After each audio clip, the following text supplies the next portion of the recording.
This is our third and final installment of one interesting fact from every Family Guy episode. In this video, we'll cover every episode from season 16 to 22. If you missed part 1 or 2, check the link in the description or pinned comment below. Starting with the first episode of season 16, Emmy-winning episode, which features multiple parodies of other Emmy-winning shows. Family Guy has been around since 1999, and whenever it's time for the Emmys, they don't give us one. This episode sets a series record for having the most directors for a single episode, with 4 different names sharing the title. There's even a single director for the live-action chicken fight at the end of the episode. The Emmys must be rigged, because how can you not reward that?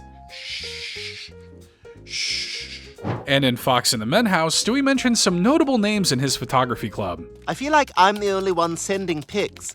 I love all the positive feedback, but maybe you guys send a pic? The names he mentions are Gary Glitter, Jeffrey Jones, and Jared Fogle. There's definitely a correlation between those 3 names that I can't really say here, but let's just say that Stewie needs to find a new club. Anyway, here's more pics. And the episode Nanny Goats would win Alex Borstein her first ever Emmy. Lois, what's going on here? Well, I asked Peter to mow the lawn. Will somebody turn off Top Gun?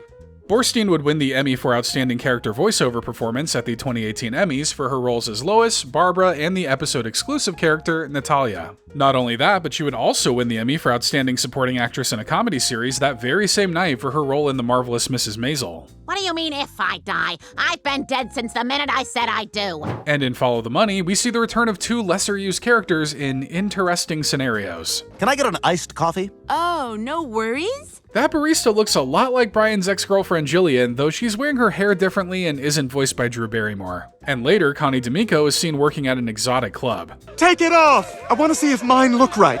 So either these are the same characters, or the show just needed some models and decided to reuse some characters we may have forgotten about. If it's the latter, well, somebody may want to let Joe know there's a high schooler dancing for cash at the club. And the episode 3 directors was originally intended to be 1 hour long. Of the countless directors we contacted, 3 did not say no immediately. Initially, an animatic was made for this longer version, but much of it went unused as the episode was later whittled down to 20 minutes. The Michael Bay section itself was almost 18 minutes long, and the idea of it being its own episode was thrown around, but that ended up getting scrapped. A full episode with that much machismo couldn't have been healthy for our mortal eyes. Let's shake hands like tough guys. Some of your sweat went in my mouth. And Brian's errant tweet in the D in Apartment 23 is inspired by a real-life occurrence of bad tweeting. About to see the new Kevin Hart movie.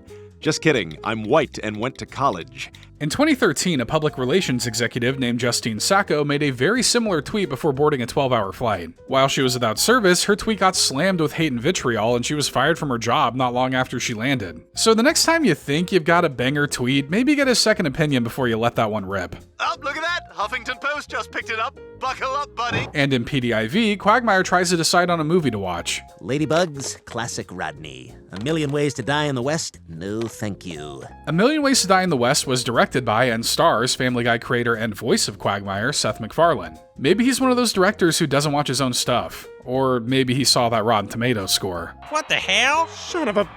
And in Crimes and Meg's demeanor, we get a better understanding of Meg's dimensions. And what if they card you? Don't worry, I got it covered. Oh, come on, Meg. Nobody is going to believe you're 4'8". The Governor Chris Christie picture, though, well, she does get confused for him in a later episode, so I'd say it's a good move. And we're glad you brought your 2 children and former Governor Chris Christie. And the Christmas special Don't Be a Dickens at Christmas would be Carrie Fisher's final appearance as Angela. Because today is Christmas. Fisher passed away in 2016, but had recorded lines that would continue on an entire year after her death. That's just the power and influence of our space princess. Fine. Everybody have a nice holiday. And the episode Boy Dog Meets Girl Dog marks the first time since season 3 that Brian expresses an attraction to another dog. Brian, you don't have to keep trying so hard to impress me. I already really like you. Then again, I kinda get the 17-year hesitation. That whole experience with Seabreeze was pretty traumatizing. Those aren't my puppies.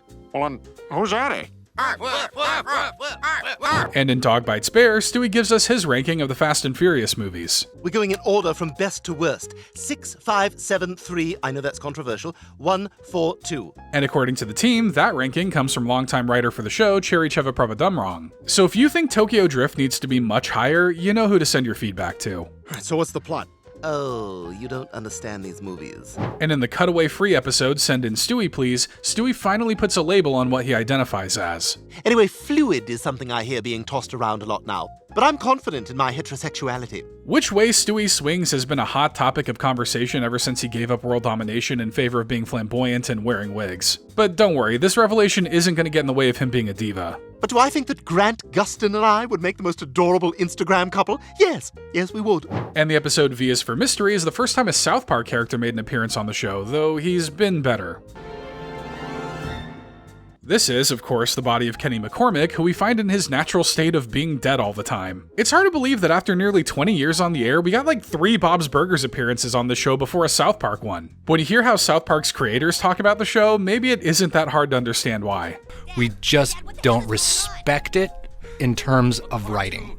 And in Veteran Guy, Peter and his pals get into some legal trouble for impersonating members of the Coast Guard. You men are accused of violating the Stolen Valor Act, and that's years of jail time. In reality, a court ruling that occurred a few years before this episode aired, the United States versus Alvarez, ruled that simply lying about being a veteran is technically protected by free speech as long as you aren't trying to claim veteran benefits. So while the guys probably wouldn't have landed in any legal trouble, they would have been subjected to a little public shaming, which, let's be real, they probably need on a weekly basis. Boo. You're terrible! I fly Southwest to have a classy experience, and you've ruined it! And the Wolf of Wall Street makes mention of one of the most dangerous fighting styles known to man. Oh no, he knows Gymkata! There is no defense! But actually, Gymkata isn't a real fighting style, instead it's in reference to a cult classic So Bad It's Good movie of the same name, where our hero combines gymnastics with martial arts. It's just as dumb as it sounds, and I highly recommend it. Oh yeah, I'm a real idiot psychopath. And in the episode Family Guy Through the Years, the show makes a subtle nod to one of its voice actors' breakout roles. Welcome home, Quagmire. Oh, good to see you back safely, Glenn. If you're eagle-eyed, you may realize that Meg is dressed a lot like Jackie from that 70s show, who was played by Mila Kunis, Meg's voice actor. This must take her back to simpler times, before she was being told to shut up every time she spoke. And the episode Switch the Flip is the first time in the series that Brian enters a romantic relationship with a machine. I like you, Brandy. I like you too. I only bring this up because it happens again in the season 17 episode Bry Robot. But is this weirder than him falling in love with a robot of himself? I think the weirdest part of it all is that this has happened twice. Keep this guy away from the Roomba. The Grand Canyon spans 277 miles. I'm gonna miss you too, Brandy. And HTT Pete also marks the final speaking role of Adam West in Family Guy. No worries to you. And also to you. Let us tweet. Despite having passed away almost an entire year before the episode came out, West had also recorded enough lines to be heard well past when he left us. Interestingly enough, this also serves as Angela's final living appearance, though she has no lines. Do you know what I just did? I just made you all viral. And in the unkindest cut, we see a parody of the opening shark attack from the movie Jaws.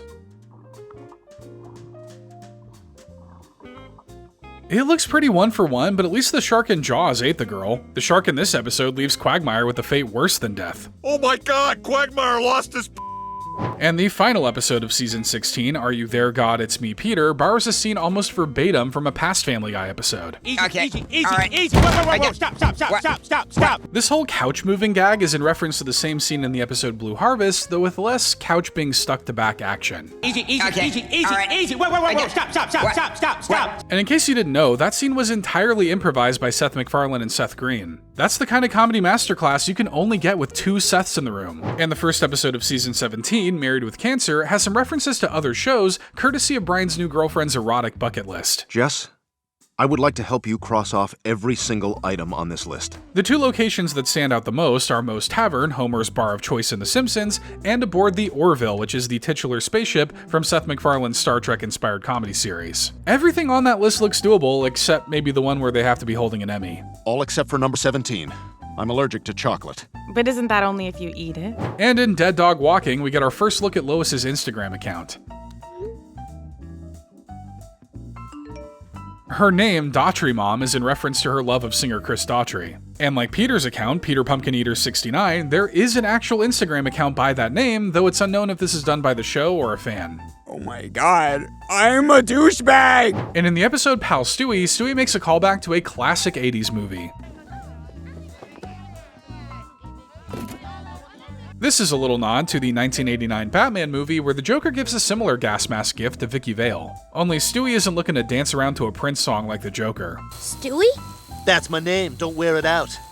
Yeah, let that wash over you. And the episode Big Trouble in Little Quahog is our first introduction to social media superstar Corey from Corey's World. What's going on, guys? I'm Corey, and today I'm going to teach you how to get your friend out of a rat hole. And if you ever find yourself in need of super niche how-to videos, never fear, because the showrunners were nice enough to create a Corey's World YouTube channel for our viewing pleasure. And don't forget to check out my other videos, like how to play guitar. Brian, this might be a while. And the episode regarding Carter is slightly different depending on where you watch it. Initially, Peter hints that American Dad is up next, when in reality, the broadcast schedule was changed that it no longer followed Family Guy. That show's not on after us anymore. Oh, what is on?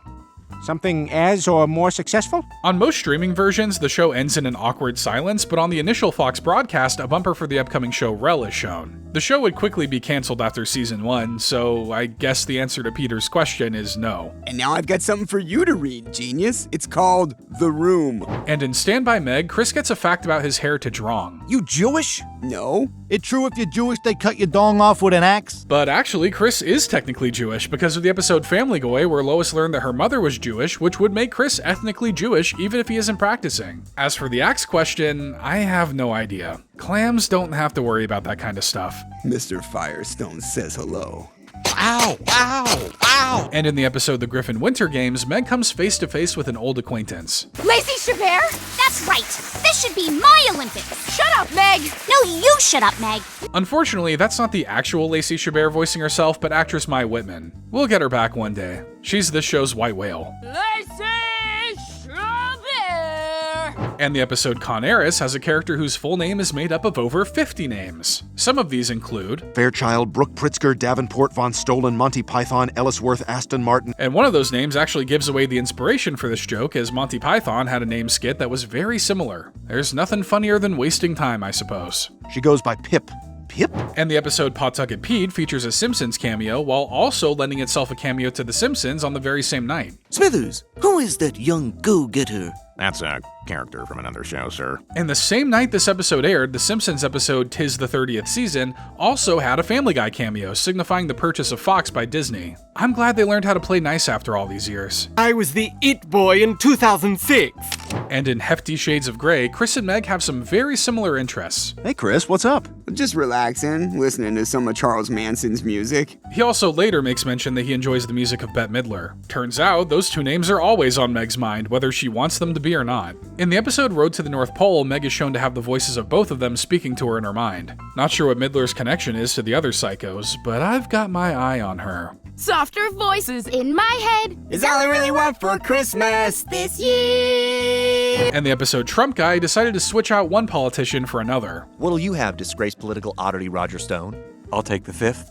That works on 2 levels. Originally, this scene was supposed to depict Donald Trump's former national security advisor, Michael Flynn, but the writers decided at the last minute that he wouldn't be as timely of a reference, so they swapped him out for Roger Stone. Not sure if Roger ever saw this little parody since he was arrested less than 2 weeks after this episode aired. They probably play Family Guy in prison, right? Tell those kids, if they ever want to see their parents again, they'll make the shoes.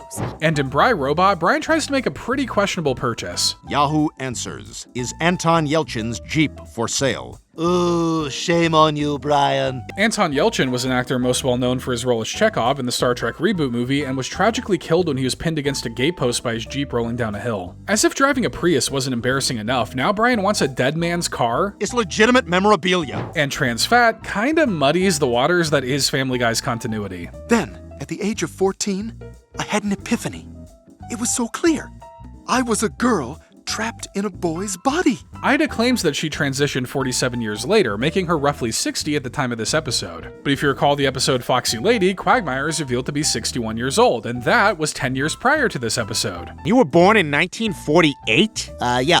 You're 61 years old? Yes, sir. So obviously someone is lying here. Is it Quagmire? Ida? Me? You? Somebody, give me some answers! And in the episode Family Guy Light, Peter makes mention of a long-running fan theory pertaining to the show's theme song. All the things that make I swear he says the F word. This is in reference to a sort of Mandela effect, where some people believe that in the early seasons of Family Guy, Stewie would say F and cry instead of laugh and cry. Personally, I've never thought that, but it's been brought up online and by the show on multiple occasions, to the point where the song was even re-recorded to make Stewie's line clearer. Stewie did slip a swear in the theme song on one occasion, though. Suck my mother. And in No Giggity No Doubt, Adam West appears as a ghost. Show ghosts! This is obviously in reference to Adam West's real life passing, but the thing is, Mayor West wasn't announced as dead until the last episode of this season, Adam West High. It's a nice nod, but it might be confusing for those few audience members that live under a rock. I also live under a rock, but this baby's got Google Fiber. And at the time of recording, the episode You Can't Handle the Booth was the show's lowest rated episode. How the hell was this not cut from the show? I kind of insisted they keep it. The episode currently sits at a 4.2 star rating on IMDb, with many reviews stating that the format of having the characters do commentary over an episode was far too confusing and messy to be enjoyable. Not every episode can be Road to the Multiverse, but it sounds like people would take Con Eris and Herpy the Love Sore over this. Hi, sorry to interrupt. Seth MacFarlane. Holy crap, it's the mouse from Sing! And in Island Adventure, Brian and Stewie travel to a real-life floating island of garbage. The North Atlantic Garbage Patch, an enormous cluster of man-made debris floating in the middle of the ocean. This is an actual massive garbage floating around in the Atlantic Ocean, which has been around since 1972. However, despite what the show says, it's not really an island that can be walked on, nor is it viewable from space or even up close, as most of the patch resides underwater. If only it could actually keep all the beach bums away. There's tons of free, half-eaten food that washes up. And we just bang each other all day. And the episode Throw It Away features a spicy-sounding URL. God, what I wouldn't do to that. But you know you can't just include a URL on the show and not expect people to visit it. The team thought of this, and if you go to cornography.com, it just links you to Family Guy's Fox homepage. But if you're looking for the hardcore cornography, then please seek help. Come on, it's not like it's gay corn. It's gay corn. And in Girl Interneted, Meg becomes a social media influencer. And every time Meg gains followers throughout the episode, the startup sound for the original Game Boy is heard. Gotta respect the classics, but nothing beats that original PlayStation startup sound. Now how do I make that my Twitter notification sound? And the final episode of Season 17, Adam West High, is one big tribute to the late great Adam West.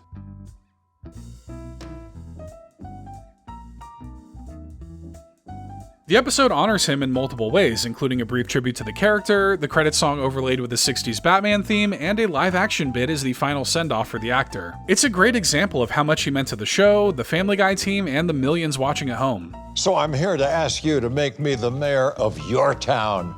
Vote for me, Adam West. And the first episode of Season 18, Yacht Rocky, features a cameo from one of the many stars of the show, The Bachelor. Bachelor Nick? Why are you here? They make me come to all these things. And funnily enough, this episode premiered on Nick's 39th birthday. Considering this guy broke up with his bachelor date, I'd say the guy deserved this little tiny, possibly insignificant moment of happiness. You know how stupid you sound? And the episode Bryda is yet another instance of Family Guy pulling from YouTube. That GIF is from a video called Wheelchair Backflip uploaded by Daryl Tate. And unlike the double dribble incident in Run Chris Run, Fox didn't haphazardly copyright strike this video. Incredible restraints from a billion-dollar company. We had that $1 million business idea. Does anyone remember it? And Absolutely Babulous features an old Victorian-era game. The minister's cat is a boisterous cat. Penrose! The minister's cat is a covetous cat. The Minister's Cat is an old parlor game where you take turns describing a cat using a different adjective beginning with each letter of the alphabet. Those truly were dark times before the invention of the television. You kids are too young to remember that, but your parents are gonna hate it. In Disney's The Reboot, Disney discusses options for rebooting Family Guy, such as centering the show around Lois. This is the short song for syndication. Lois! Believe it or not, a female-led animated sitcom from both Seth MacFarlane and Alex Borstein was being worked on back in 2011, but whatever that was never saw the light of day. Borstein also said she saw Family Guy only running for 5 more years, so I can't help but be glad this entire interview was dead wrong. Because I'm the funny one. Not on this show, you're not. Or am I? I thought we had one more face. And despite having passed, Adam West still manages to receive a voice credit for the episode Catfight. I got Mayor West! Of course, we'd already lost West before the production of this season started, so his screams are most likely reused from past episodes. Kinda makes you wonder how much longer they could have kept him around with sentence splicing like what South Park did with Chef. This is terrible. What do you think about this, Pete, huh? Bad. Very bad. And Peter and Lois's Wedding is a parody of the show Friends in obvious ways and not so obvious ways. I was the least graceful at fountain dancing. I just swung my arms and tried to fit in. During Friends' run on TV, there would often be a B-roll of New York to split up scenes, with the World Trade Center often featured. After the events of 9/11, the show actually decided not to stop using these shots in future episodes. To parody this episode has the Twin Towers present in every city they're in, from New York to Florida to Boston. Every time you see her, you go, swing! Which is like the sound of being lifted by a I think. And in Heartburn, the cast takes on figures from Greek mythology. I'll send my entire army after them, led by my best warriors. Achilles, ACL, get in here! While Achilles is in fact a Greek mythological figure, ACL is not. It stands for anterior cruciate ligament, and like the Achilles tendon, it's one of the most debilitating injuries to deal with if it happens to tear. We should have named more body parts after Greek figures, like the Helen armpit or the Ares arteries. And now that we're owned by Disney, we can have Hercules here. No? They won't let us use him? And in the episode Shanksgiving, we learn that Bonnie has a sister, who is also married to a handicapped man. Denise, Wendell, it's great to see you. Wendell. Joseph. Coincidence or a weird fetish thing? I'll let you decide. Christopher. It's just Chris. I think you know that. And when Meg has her first Big O and Christmas is coming, she hallucinates seeing tennis legend Jimmy Connors.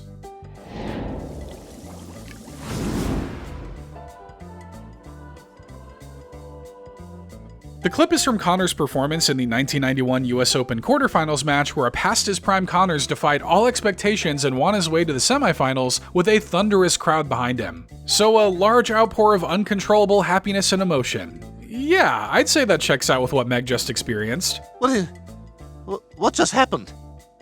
And the episode Connie Celica marks teaching as Lois's most consistent line of full-time work. I'm your new music teacher, Mrs. Griffin, and I started from the bottom, now I'm here. Lois has taught at the school multiple times, first as a reproductive health teacher in Prick Up Your Ears, and would later return to teaching after this episode under her maiden name in Teacher's Heavy Pet. She's proof you can get far without a degree, and I guess by lying a ton. I'm not gonna have with you. I know.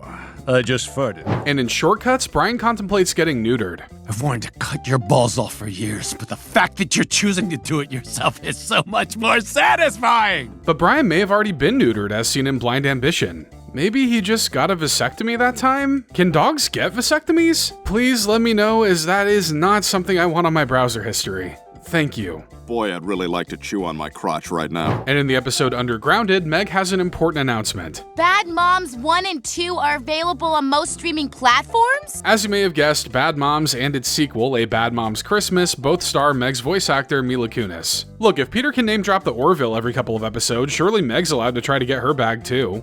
Don't do that, Mila. Not on this show. And in the futuristic episode Rich Old Stewie, a dying Peter sees a handful of actors waiting for him in heaven. Adam West, Carrie Fisher, Ricardo Montalban, Phyllis Diller. It just so happens that these are all actors who were featured on the show. He also names Frank Sinatra Jr., Charles Durning, Lauren Bacall, Rodney Dangerfield, Roy Scheider, Waylon Jennings, Ed Asner, and Conway Twitty. While all of them are now dead, there are some inconsistencies. Rodney Dangerfield and Conway Twitty never actually appeared on the show while living, with Dangerfield always being portrayed by Seth MacFarlane, and Twitty having died years before Family Guy ever even premiered. Additionally, Peter wagers that Ed Asner would be dead by the time this episode premiered, when in reality, Asner would pass away over a year later. Even with those outliers, it's still wild to see how many actors had some of their last ever roles be Family Guy. Hey, do we need to bring this up to the FBI? There may be a correlation. Uh-oh, Conway Twitty is here and he's...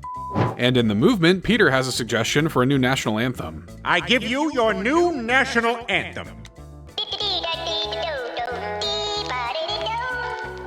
If you were on the internet in the early and mid-2000s, you may recognize this novelty song called the Hamster Dance song. And if you don't, consider yourself lucky, because this thing was everywhere. But what you may not know about the song is that it actually samples the song Whistle Stop from the Disney film Robin Hood, just sped up. And since Disney now owns Family Guy, this can be seen as the show paying tribute to its new mousy overlords. And in the episode Baby Stewie, Stewie creates a new device to make him a normal baby. A gene-altering device, or GAD. Josh, if I'm feeling informal. This, of course, is in reference to actor Josh Gad, perhaps best known for voicing Olaf in the Frozen franchise. That would probably explain Stewie's naming, as I'm almost positive Frozen is ingrained in every child's brain by a government mandate. Haven't you ever seen the movie Splice? Yeah, no, and take that Citizen Kane tone out of your voice. It's Splice. And the team probably could have benefited from a calendar for the episode Start Me Up. All right, let's see what Griffin's been up to. The date's listed as Thursday, April 5th, 2020, but April 5th, 2020 was actually a Sunday. I'm not mad, I just think the show's lost all my respect and can never be trusted again. Sounds fair, right? I've been saying that to corporate for years. And in Coma Guy, the show may have revealed that some characters are dead despite not seeing them die on the show. Angela? My dad? Quagmire's fat girlfriend who died in the Clue episode? When Peter's in a coma, he sees a boat filled with a ton of dead Family Guy characters beckoning him to the afterlife. However, there are a few characters on there that hadn't been confirmed dead up to this point. Quagmire's sister, Brenda Quagmire, Lois's old boyfriend, Ross Fishman, and Peter's third grade teacher, Miss Wilson, all appear on the boat. Sure, they weren't exactly popular characters, but we deserve some answers, dang it! What's the boat's Wi-Fi password? Oh, there's no Wi-Fi on board.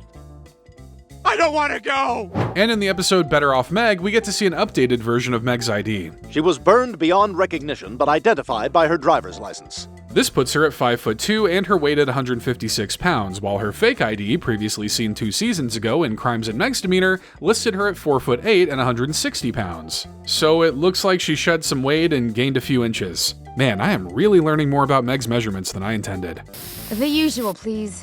Here you are, ladies 7 on the left and men's 11 on the right. And the episode Holly Bibble apparently ended up replacing a different episode in this season. This is offensive to the open button shirt necklace community. According to a copyright filing, this episode was initially based on a script called Quagmire Guy. It's unknown what that script was actually about, how it was transformed into this episode, or what a Quagmire Guy even is. If you're keeping up with your Family Guy icebergs at home, here's another one for you. You want to name more stuff? That's all we ever do. Yeah, and there's still 6 billion things left to name. And the final episode of Season 18, Movin' In, Principal Shepherd Song, is the second time a Billy Joel song was used as an episode title, and the second time the same song was used. Well, now that I'm fired, I can finally tell you all how I really feel about you. You're like family to me. The title is in reference to Joel's song Movin' Out, Anthony's Song, which was also used as the basis for the title of the Season 6 episode, Movin' Out, Brian's Song. The show's creators are obviously big fans of Joel's work. Now, if only he'd answered their emails inviting him onto the show. He ate Stewie, holy crap! Family Guy will be right back! And in the first episode of Season 19, Stewie's First Word, the team makes their feelings known about the children's show Caillou. The only show he watches is Caillou. Well, then that little French-Canadian weirdo is the potty mouth. According to the writers, many of them had to suffer through that show due to having kids, and they wanted to share the horrors of public broadcasting with the world. Though Lois finds no swear words in it, I can't help but think it'd be a better show if Caillou let an F-bomb or 2 drop. Kids gotta learn at some point. It's okay, Caillou. I'll bake you a pie. He said, his body flooding with estrogen. And the episode The Talented Mr. Stewie features the first time in the show we actually get to see Alex Borstein. Go on, beat it, weirdo. Can I just stick around a little bit so I can go up on stage when you guys win an Emmy? The following scene shows the team behind The Marvelous Mrs. Maisel accepting their Emmy for Outstanding Comedy Series in 2018. In the silver dress is Miss Borstein herself, making this the first time the actor has actually appeared in Family Guy. Give her another Emmy just for that. Yeah, you don't seem like a lady. Maybe a boy or a baby or something, I don't know, but you're no lady. And in Boys and Squirrels, Joe and Quagmire argue over an actor's name. Yeah, I just love William Dafoe. It's not William, it's Willem. But actually, William is Willem Dafoe's real name, while Willem is used as a stage name. I guess he and Joe are just tight like that. Hey guys, check it out. It's Groot! Oh yeah, from that Marvel movie. And Cutaway Land initially had to be pulled from the broadcast schedule, yet it still managed to premiere outside the US. This is not good. I think we somehow sent ourselves into a cutaway. The episode was supposed to premiere on October 18th, 2020, but ended up being delayed due to the National League Baseball playoffs. However, if you were living in Canada, you would have been able to catch the episode airing on time on City TV Canada. This marks the first time an episode premiered in another country before its native one. You win this round, Canada, but don't get too cocky. So, a strange man is changing Stewie on our blanket. And in the episode La Familia Guy, Brian is killed 3 times in a nod to different crime movies. First, in the style of The Godfather. Leave the gun. Take the cream soda. Then again, with a nod to The Godfather Part 2. And one last time in an ode to Fargo. And I don't watch mafia movies, but I did see Fargo. Huh? Quite a lot of references to movies Peter says insists upon themselves, huh? And Meg's wedding finally cements Bruce and Jeffrey as a married couple. I pronounce you husband and husband. You may kiss when you get home. Not too bad for a guy I wasn't convinced existed for like 6 seasons. Seriously, I used to think Jeffrey was Bruce throwing his voice or something. Jeffrey, will you marry me? Oh, yes. And the episode Wild Wild West is our first introduction to Quahog's replacement mayor, also known as Mayor West. Peter, have you ever killed a man? Reddit says I've killed 39, but that seems low. In this universe, Wild West is the cousin of Adam West. But out of this universe, the character's voice actor, Sam Elliott, is married to Catherine Ross, who had previously voiced Adam West's mother in the episode The Heartbreak Dog. The universe works in weird, roundabout ways, no doubt. Adam, are you done with that mayor homework yet? It's called a bill, Mom. And in Pawtucket Pat, we get to learn of the founder of the Pawtucket Brewery, who, yes, is named Pawtucket Pat. Pawtucket Pat is the most revered person in Quahog. Not anymore. Though not to be confused with that Pawtucket Pat from the episode Wasted Talent, who ended up selling the brewery, or the Pawtucket Patriot, who's the mascot for the brand. So, do you just take up the name of Pawtucket Pat when you own the brewery? Was that Willy Wonka knockoff a descendant of his? Look, it's beer, stop thinking and drink up. The town is divided over whether his statue should remain in the park. Even the pigeons who poop on it are in a moral quandary. And in the episode The First Noel, Peter gives Chris some options for Christmas presents. Look, Chris, did you want the gas gauge fixed or did you want a year of Quibi? The gas gauge. Quibi was a short-lived streaming platform designed around short-form mobile device-related content. Good thing Chris picked the gauge too, because Quibi would actually shut down a few weeks before this episode aired. And nothing of value was lost. I must stop Christmas! And the main plotline of the episode Fecal Matters had to be rewritten, delaying its premiere by almost a year. Jeez, what's wrong with you? We usually start fighting. I'm dying, Peter. According to producer Alex Sulkin, the episode originally revolved around Peter selling super poop to Tom Brady. However, they learned that the plot was a little too similar to a South Park episode called Turd Burglars, so the episode had to be rewritten and delayed. Hey, anytime we can get an episode with a little less poop, the better. After all these years, who thought it would end like this? Yeah, it's kind of anticlimactic. And the episode Boy's Best Friend gets an element of classic car design wrong. Sadly, my Uncle Ray passed away last week, but he left me his vintage sports car. The episode was advertised as Joe's car being a 50s Corvette, but the car is actually designed after a 50s Chrysler convertible. The main giveaway is that 50s Corvettes didn't have back seats. Not bad knowledge for a clam who doesn't know how to drive, huh? Always have trouble finding third. Okay, what's up? And the episode And Then There's Fraud features cameos from a few Family Guy team members. 1, 2... Sorry for the jump scare, but look at the names in the yearbook. Jonathan Gebhardt is a storyboard artist, and Hillary Hager is a production coordinator for the show. And now they're immortalized forever in a scene I'm sure a lot of other people wish they didn't see. Oh my God, Tyler, do you remember this? I do. We've come a long way. And in P Terminator, a few famous guns can be spotted in Stewie's weapon stash. Here are the guns, provisions. And that is an Instapot, which was going to be your Christmas gift. Inside the vault, you can spot the chainsaw gun from the Gears of War video game franchise and Billy's M16 shotgun hybrid from the movie Predator. Now all Stewie needs is that unicorn that shoots rainbows out his butt, and he'll have a pretty sweet collection. Hey, Peter, check it out, my new electric wheelchair. And the Marion kind draws yet another connection to Seth MacFarlane's film Ted. I accidentally barfed in my car. They told me I could leave it here. Yeah, I'll clean it. In the episode, Stewie works at an Enterprise rent-a-car, the same job that Mark Wahlberg's character works at in Ted. This is a highly specific job to be included in your work twice, so I can only imagine this is Seth subtly admitting he threw up in an Enterprise car at least once. Levi? And the episode Customer of the Week features yet another crew member cameo. Are you in line for the bathroom? No. Oh. Then move! If you look on the Customer of the Week board in the coffee shop, you can see a caricature of longtime producer Richard Appel as one of the customers. Even after all that success, he still drinks the same liquid dirt as the rest of us. What a humble guy. I'm a pretty good person, right? And in Who's Brian Now, Seth MacFarlane kinda gives his own reviews of his Ted movies. We heard a really wonderful lecture on Moby Dick when we went to TED last summer. Oh, Ted? Ted's a classic. She was, of course, talking about TED Talk, but far be it from MacFarlane to put in a self-plug. At least Ted 2 keeps him humble. Though he won't talk about A Million Ways to Die in the West. Wonder why that is. You know, Ted 2 was just okay. I mean, I wanted to like it. You know, I came to buy.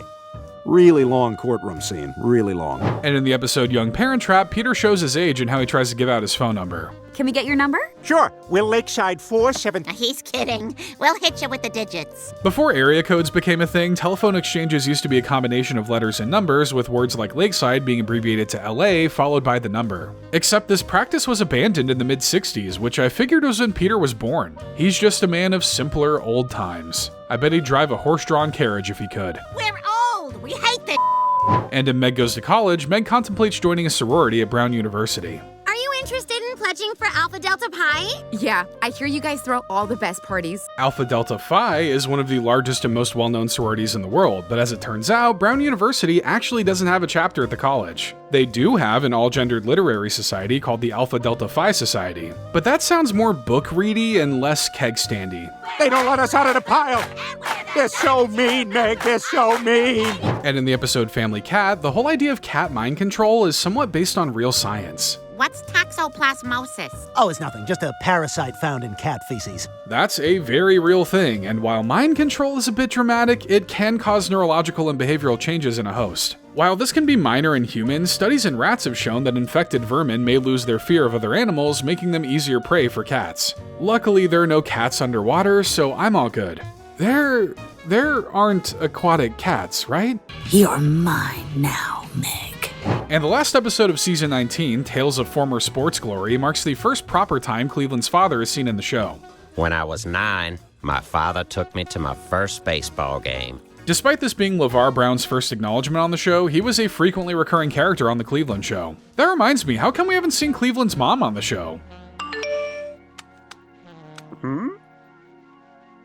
Ow. And the first episode of Season 20, LASIK Instinct, is also the first appearance of R.F. Zahir as the new voice of Cleveland Brown. Lois Griffin, I'll find you guilty. Despite this, Mike Henry is still credited as the voice of Cleveland in some carryover episodes originally intended for the previous season. But honestly, Zahir's impression is so spot on that you can barely tell. I sentence you to pay your roommate back for his dog food.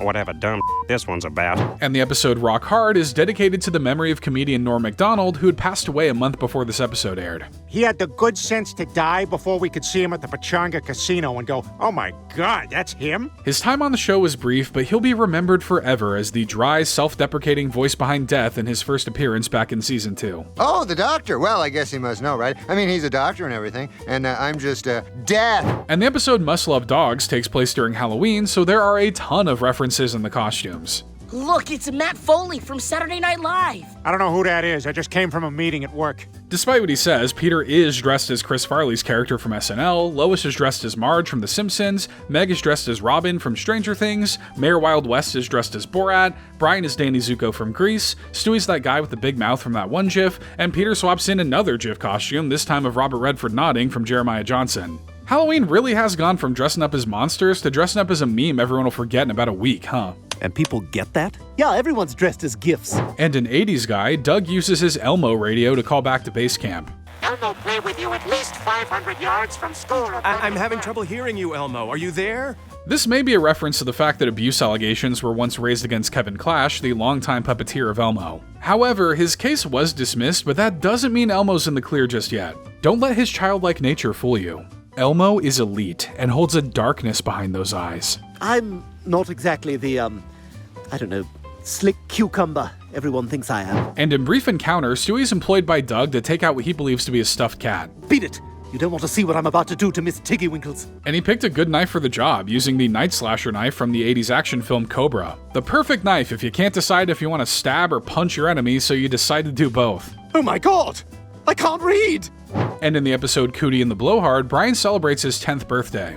Happy birthday, dog. Sorry, I spaced on your name at the party store. This is the first time his age has been mentioned in 13 years, with the last time being the man with two Brians, making him roughly 70 in dog years. Never got to see his 9th birthday party, but honestly, that's an age worth skipping. The whole world opens up to you once you're 10. You can smoke, rent a car, get drafted into the army. No need to fact check, I'm an expert on these things. We're here to talk about Brian getting another year older. You know, I hear he can't even bury a bone these days without Viagra. Likewise, in Peter Schmidt Manor, Chris's official age is bumped up as well. Hi, I'm a 15-year-old wild card. Well, let's get you a gun already! This bumps him up from 13 years old, which stayed consistent since the beginning of the series. But we all gotta grow up 2 years in the span of 20 years at some point, right? But it turns out the real Dianetics was the friends he made along the way. And in Birthday Bootlegger, Peter gets a new boss down at the brewery. I'm Preston Lloyd, the new manager of the brewery and your boss. Is that true?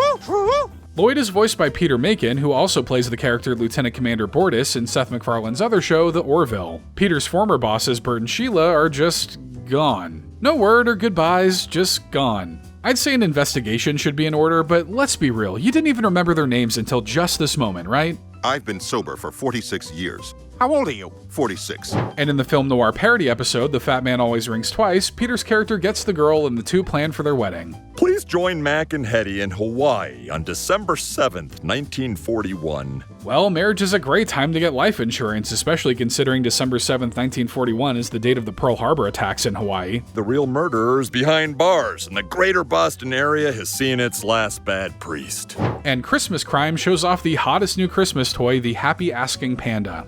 His eyes light up when he's happy, or when credit cards are held in front of him. The toy is inspired by several different toys, but they seem to be partially inspired by the Furby toys, which at one time were actually banned by the NSA and the Pentagon because a rumor had circulated around that Furbies could record conversations he heard. All that fuss over those little furballs, meanwhile that sicko Teddy Ruxpin just gets to walk free. Meg, Lois, you got any more passwords? The panda loves them. And the next episode, Mr. Act, is dedicated to a member of the Family Guy team, Kirk Benson. How's that cheap wine hitting? Go rolling, dang you pig! Benson was an editor for the show, having primarily worked on The Cleveland Show with over 60 episodes under his belt. He also was the principal editor for 7 episodes in season 20, though he passed away before all of them could premiere. Yeah, you're ripped. You look like Madonna. You wanna say that again?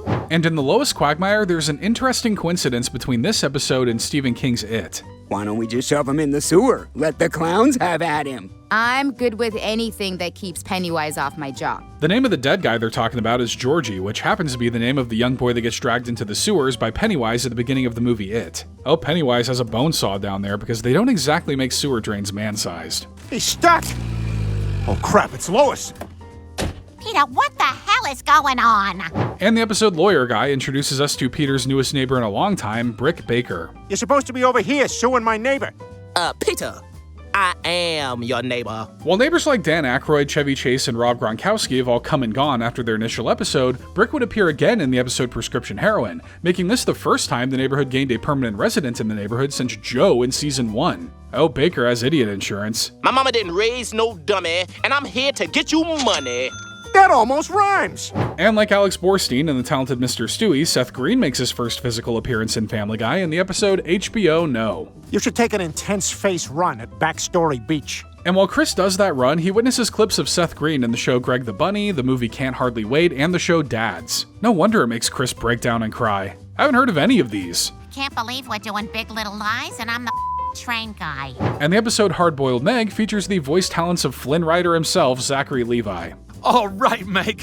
That was awesome. Where have you been all my life? Before this episode, Levi also had another connection to the Family Guy cast as he played a recurring character on The Marvelous Mrs. Maisel, which Alex Borstein also stars in. That's Hollywood. It's not about what you know, but who you vaguely know from a very short stint on a show where your characters didn't even really interact. It's their Memorial Day sale this weekend. Big job. Big savings. That's raw stress for less. And Prescription Heroin has a callback to an early gag in Family Guy's history. Stewie. Stewie? Stewie? Stewie? Stewie? Stewie did the same thing to Lois all the way back in season 5 Stewie Loves Lois. Too bad for her, she was living in the dark times before noise-canceling headphones. Noise canceling on.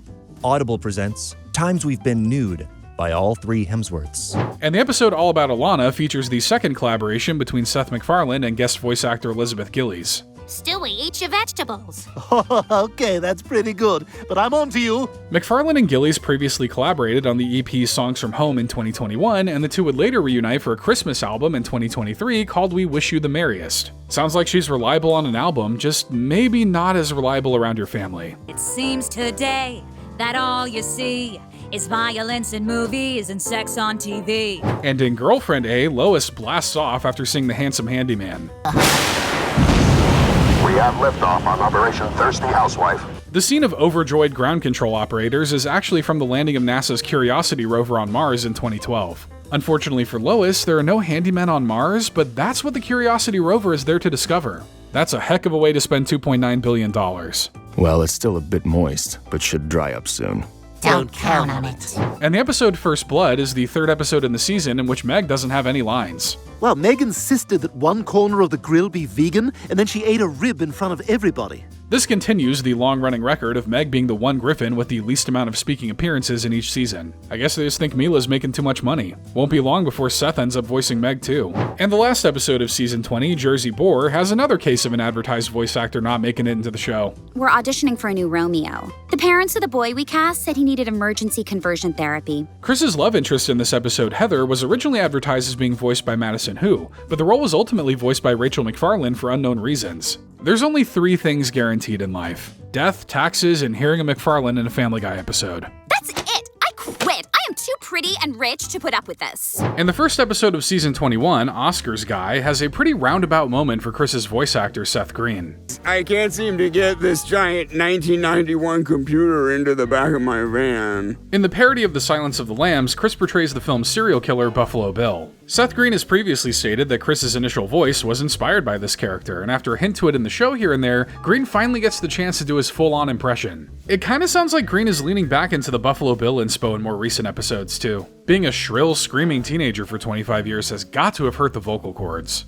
It puts the off-brand lotion on its skin, or else it gets the hose again. And in Bendor Blockbuster, the Griffin's journey to Oregon to visit the only Blockbuster store in existence. Oh my god, it's real! We made it! It is real, as the Blockbuster in Bend, Oregon still remains the only operating Blockbuster store in existence. However, the family also brings up the last standing Circuit City store in St. Augustine, Florida, which doesn't actually exist. Then where the heck am I supposed to get my circuits from? The last Circuit City in the US is in St. Augustine, Florida. Let's go! And a wife-changing experience marks, to date, the 16th and final reference to Stewie's Cool Whip pronunciation. Hey, Bri, check out my new whip. Pretty cool, huh? You might even say it's a cool whip. I'm not doing that. Originating in Season 5's Barely Legal, the Cool Whip joke has been one of the show's most enduring and often quoted running gags, ranging in words and characters. And I can only hope it's annoyed people in the real world as much as it's annoyed Brian. Cool Whip. Cool Whip. Cool Whip. Cool Whip. Cool Whip. You're eating hair! And the episode The Manchurian Candidate almost resolves a goal of Peter's from almost 15 years ago.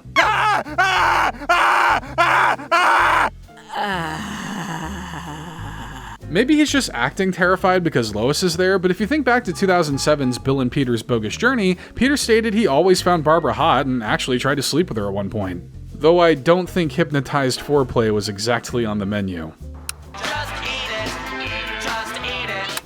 And the episode Unzipped Code gives Cleveland his 4th Quahog-based job. How would you like a job here at the Pawtucket Brewery? Really? All right! Cleveland's previous employment consisted of owning a deli, working as a therapist, and as a postal worker. And then if you look at the Cleveland show, you can also see that he had the job of cable installer as well. He's a jack of all trades, except when it comes to keeping his job. Or his voice actor. Dang it, Peter! This is work, not a sleepover! And Happy Halloween is the first time Larry, the proto-character Peter was initially based on, makes an appearance on the show. Wilma! It's kinda surprising it took this long for the show to outright acknowledge its origins, but it was still a cool little nod to those who were in the know regardless. Now if someone can check Steve out of rehab to make an appearance, I could die happy. The deal was I promised to be half as good as a fake thing. All right, just do that. And in the Stew Away, we learn about more social media handles of the Spooner Street residents. Bonnie's latest post has 43 likes. That's tied for the record. Bonnie's Instagram is revealed to be BonSwan365, Cleveland's is Cleveland Brown Rocks, and Quagmire's is Giggity Glen Q. And since Bonnie now holds the record for most likes, that means she's the star of the show. That's just show business, baby. Every time I do a post, she does one right after. So what? And the episode Get Stewie is celebrated as the 400th episode of Family Guy. Mr. Lover Lover.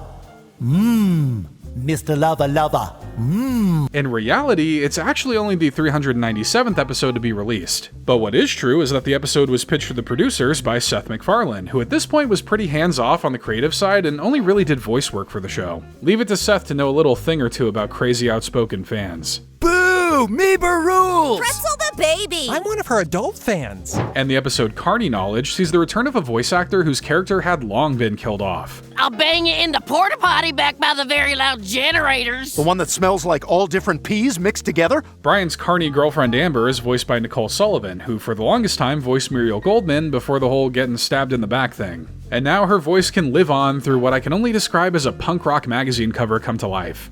You don't know a single Kid Rock lyric or the names of any monster trucks. And the candidate confirms the death of a, well, not beloved character, but a character. Oh, and Doug died in a commuter plane crash this morning. Confirmed to be what actually happened and not a one-off joke, Stewie's rival for the past few seasons has been written out of the show to the happiness of probably a lot of people. But all it takes is a few seconds with this kid and you'll understand the hate. Oh, hey Stewie. I had no idea I'd run into the town square. But the episode Love Story Guy is the actual 400th episode of Family Guy. Poor Chris. He was sobbing his eyes out when I abruptly left. Kinda crazy that the show made it this far after 2 cancellations. Kinda crazy that I sat down and watched every episode for these videos. Kinda crazy is probably the best way to describe my brain after this. This is the I was talking about! And the episode Old West currently sits in the top 5 of the worst Family Guy episodes according to IMDb. Don't let the door hit you in the ass on the way out. Why? Do people get hit in the ass with it a lot? Most reviewers just saw the episode as boring and pointless, which is kinda why I picked this as the episode's fact. Look, there are over 400 of these. Not every one of them is something interesting to talk about. I want you to have something. It's the dried hand of a Paiute I found in the desert. And the episode Single White Dad gets its name from the film Single White Female. What can I get you? Can you stuff a blueberry muffin into a cup and pour coffee all over it? But unfortunately, the episode isn't about Peter living with a creepy roommate who slowly starts to copy her and take over her life. Wait, I think I just described the plot of All About Alana. I thought that after my late husband Scott... Huh? And White Meg Can't Jump features one of the last voice work appearances of Gilbert Gottfried. I'm Gilbert Gottfried, and I was fired by Affleck for no reason. This episode wouldn't air until a year after he'd passed, but I'm glad Family Guy got to use him for what he does best, speaking loudly and shrilly for no good reason. The other team was disqualified from the league. I guess one of them was Gilbert Gottfried?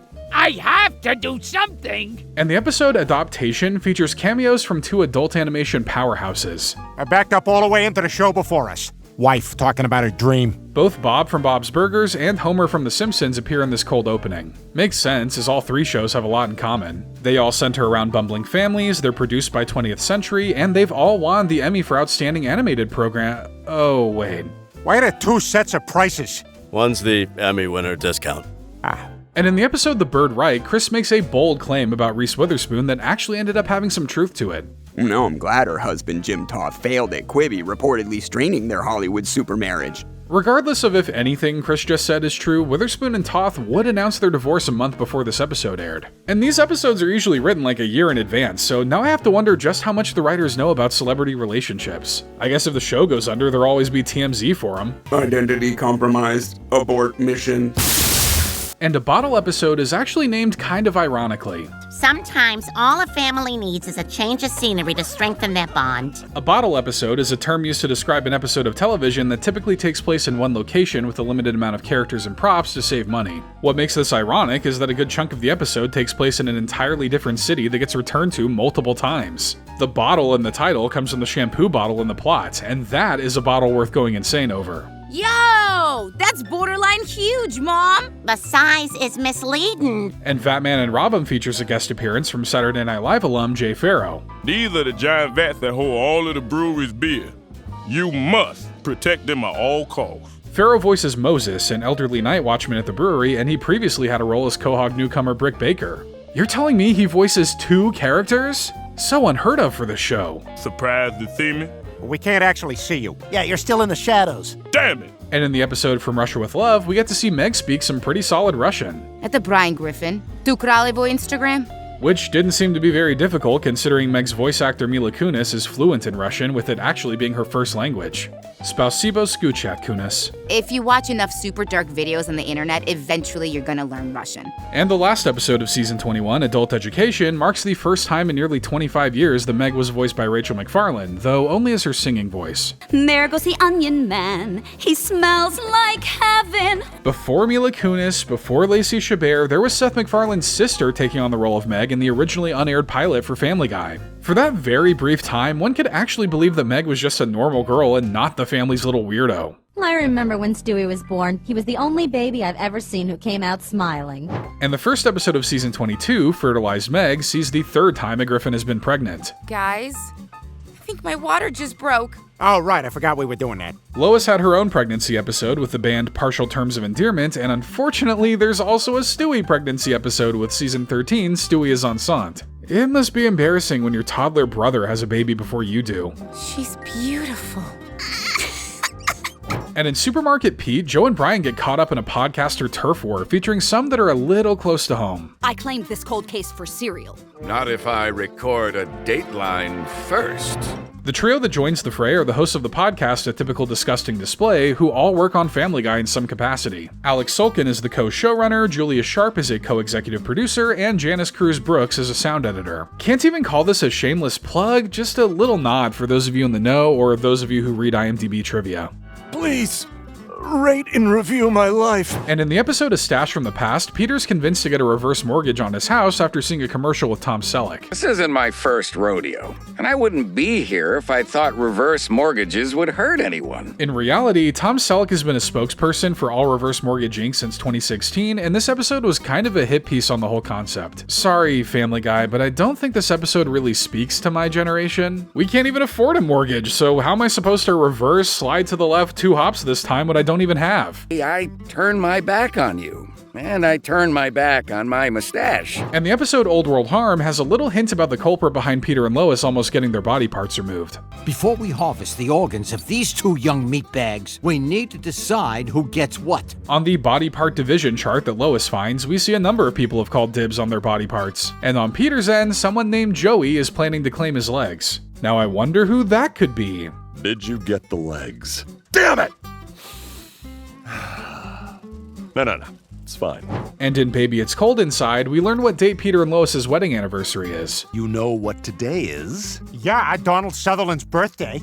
And maybe another special day? He also suggests that it's National Dachshund Day, which is actually celebrated on June 21st. But maybe he got it mixed up with National Hot Dog Day, which does fall on the same date as the actor's birthday, meaning that their wedding took place on July 17th. But please tell me Peter hasn't been out here eating dachshunds by mistake. I follow your wife. You mean on Instagram? Yep. And the episode Boston Stewie gives us a glimpse of Meg's phone number, or at least her business number.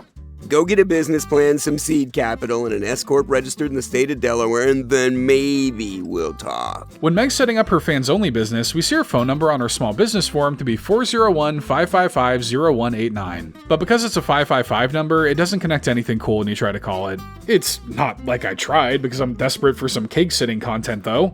Hey, baby. I want to party with that ice cream cone. $5 and I'll sit on it. And in Snapple Decision, Brian makes a bold claim about Stewie's accent. Admit you exaggerate your accent.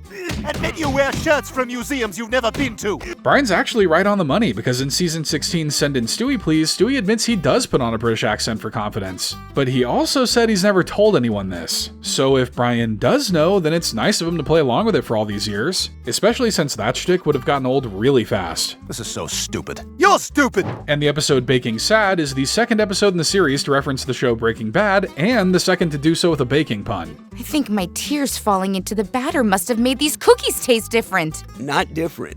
Delicious. Look, I get it, it's hard to come up with puns. But if you want to do another baking episode, I'll throw you some freebies. Game of Scones, The Marvelous Mrs. Hazelnut, Downton Abbey, The Batter Lure. No payment required, just a certificate that says Comedy Master will do. We're proud of you two.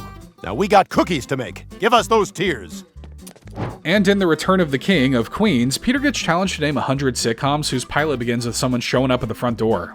New Girl, 2.5 Men, Punky Brewster, Perfect Strangers, Frasier, Will and Grace, Friends, Joey, Home Economics. He actually only ends up at 55, but that's just because the show flashes forward to save time. Still, the fact they were able to dig up 55 instances of a show's pilot starting this way is impressive, and kind of insane. Originality may have died a long time ago. And in the episode Cabin Pressure, Preston makes reference to a very bizarre murder case.